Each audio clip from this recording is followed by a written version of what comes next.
Hi everyone, my name is Emily with Nexus Youth and Family Services, and today we'll be talking about what it means to let go and find peace. So we'll start with this quote: "Peace is the result of retraining your mind to process life as it is rather than as you think it should be." Wayne Dyer. So before we talk about how to let go, we'll start with what we can let go of. So things that we can't control, such as other people and their behavior, other people and their feelings, our past, our future, other people's past and their future. And let's also start with talking about what peace is. So peace is an inner sense of calm, even when life is feeling uncertain or difficult or out of control. Peace is not trying to convince ourselves to feel differently, suppressing our emotions, or feeling happy all the time. Sometimes it can be easy to think that peace means we have to be happy all the time, and it doesn't mean that. We can have sadness and uncomfortable feelings while having peace.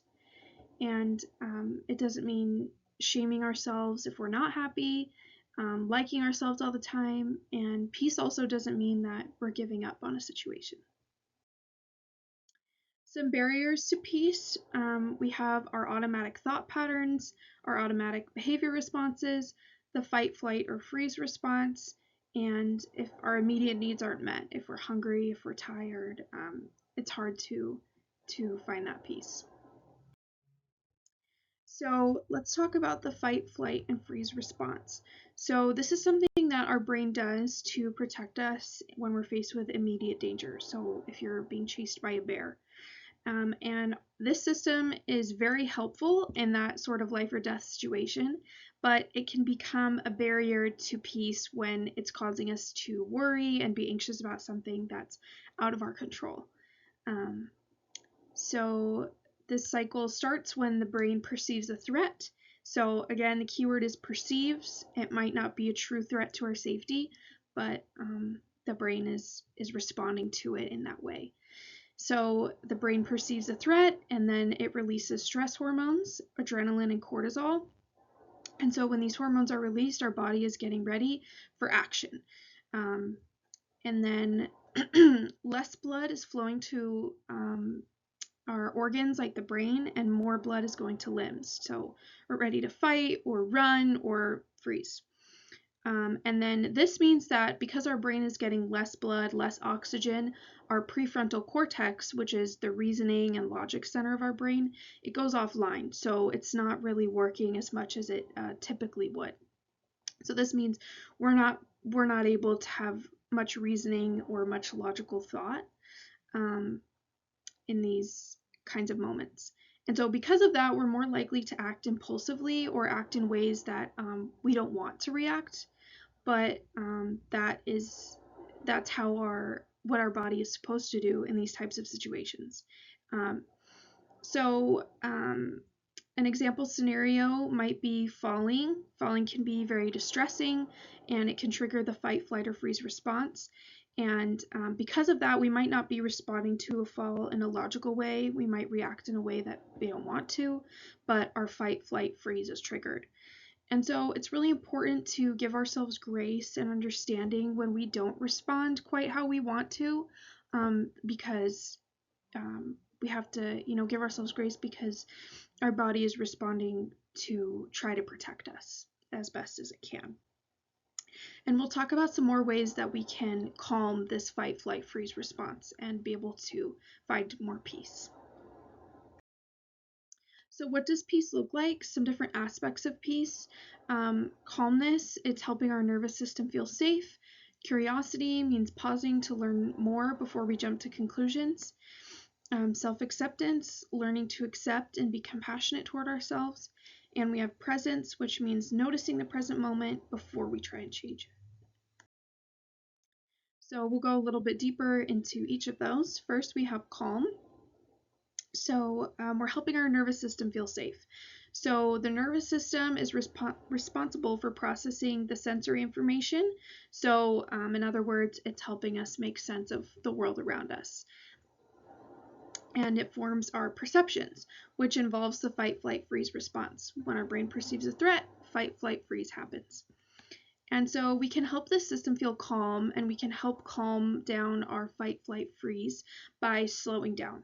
So some ways to do this are deep breathing. So taking in a very deep inhale, holding it for a couple seconds, breathing it out, holding that, and repeating. And there's many other breathing exercises besides that. If you don't like that one, we'll give you some apps at the end that have a lot of breathing exercises and tutorials, so you can try different types. And then going outside, any movement outside especially, and then reaching out to our support system, getting that connection. These are all ways that we can help regulate our nervous system. Curiosity, so we're pausing to learn more before we jump to conclusions. And so once we can pause, we're working on having that inner calm that we talked about. We can start to become curious about our experiences and the experiences of people around us. So instead of being judgmental towards ourselves for feeling some type of way, we can actually start to be curious about the feeling and where it's coming from. And then similarly, instead of jumping to conclusions about what other people are doing, what their motives are, we can slow down and become curious about what they're doing and why they're doing it. So maybe it means instead of internalizing what other people do and thinking that they're intentionally trying to hurt us, sometimes maybe there's another explanation, but we won't know unless we can slow down and become curious about it.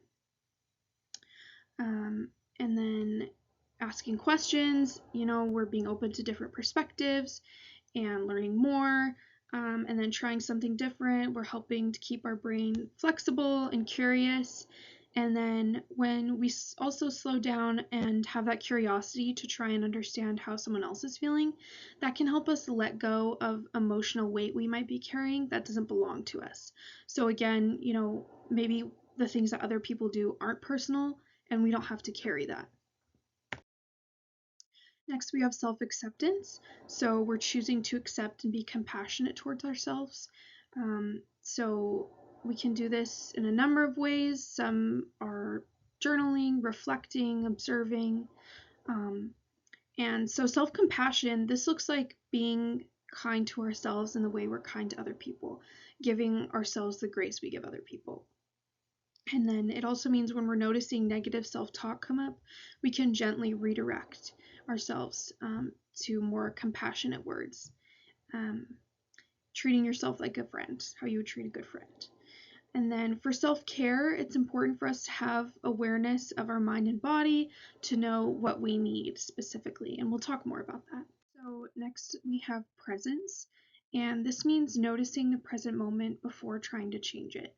So it's accepting life as it is, how it is right now, instead of what we wish it could be or wish it was. So this means we're not resisting, we're accepting it as it is. And it doesn't mean we approve or that we want it to stay how it is, but it just means we're choosing to accept reality. And so an example might be, an adult child is making choices we don't approve of, we don't agree with. And so instead of, trying to fight, eventually we might need to accept that those are the choices being made. And once we can accept that, then we can have creativity and curiosity and be open to what we want the future to look like, what boundaries we might want to set, how we want things to look going forward. But we have to first accept things the way they are. And then we have mindfulness. So mindfulness is similar to peace in that it's something we can return to day, throughout the day. It's not a one and done achievement.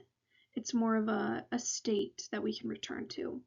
So it means we're slowing down and paying attention to the world around us.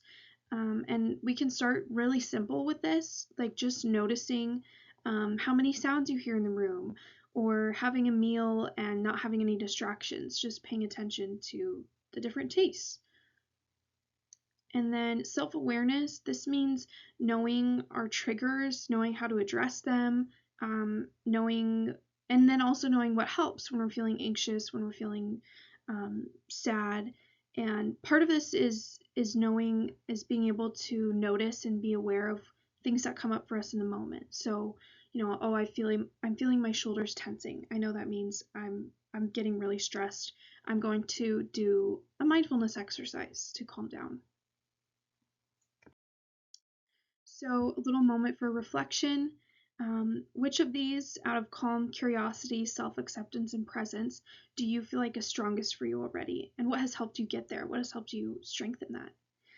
And then, which one feels the most challenging? And do you think there's anything you could do, one small step today that could help improve it?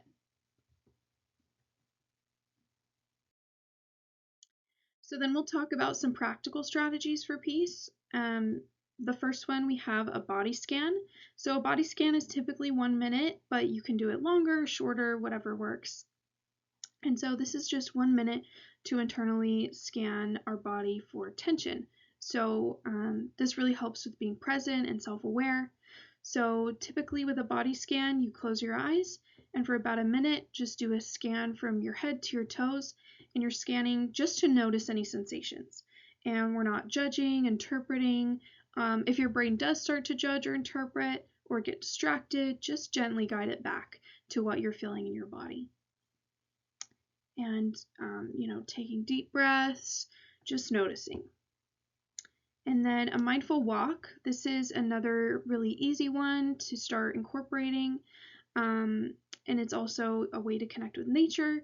So you're going on an intentional walk to notice sounds, sights, smells, everything around you. And this is a really helpful way to start teaching our brain to be mindful, to be aware. And then we have practicing self-care. So like we said before, self-care is very individual, and it might look different from one person to another, and it might also look different from day to day. So one day it might be taking a bath, another day it might be, running an errand that we've been putting off. But it's about knowing what you need on that day.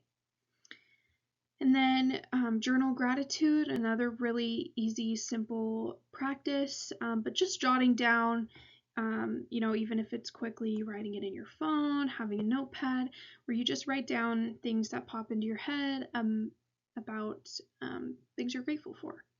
And again, it's not that we're ignoring the hard things or pretending things are fine. We're just teaching our brain to be more on the lookout and more aware of the positive things and what is going well in our life. So in summary, sometimes the immediate reactions we have to situations aren't quite how we want to respond. That fight, flight, freeze kicks in. But when we can let go of what we can't control and start finding internal peace, we can have more choice about how we respond in those situations instead of only reacting out of fight, flight, freeze or old patterns, or anxiety, all those things.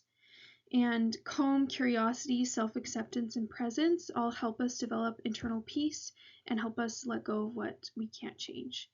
And I also want to say that all of these things are a work in progress, and they take it takes time, it takes intention. So, it's important for us to be patient with ourselves, and it's not about a should, but it's about choosing things that we know will benefit us and bring us peace and health. So then a few really helpful apps, Headspace, Calm, and Happier Meditation. They all have different types of meditations. I know Calm has a lot of sleep meditations. Headspace has mindfulness walk, like a podcast you can listen to that will kind of talk you through taking a mindful walk. Those are both amazing. And then Happier Meditation was started by someone who was originally very skeptical of meditation and mindfulness. So if you're like that, then this would be a really great app for you because it's designed for other people who are also skeptical. And then some more resources: Mental Health America, Suicide and Crisis Hotline, Amador County Behavioral Health, How We Feel app, the Mental Health Coalition, Psychology Tools, and of course Nexus. And then surveys. This is super helpful if you can take those. And that's it. Thank you.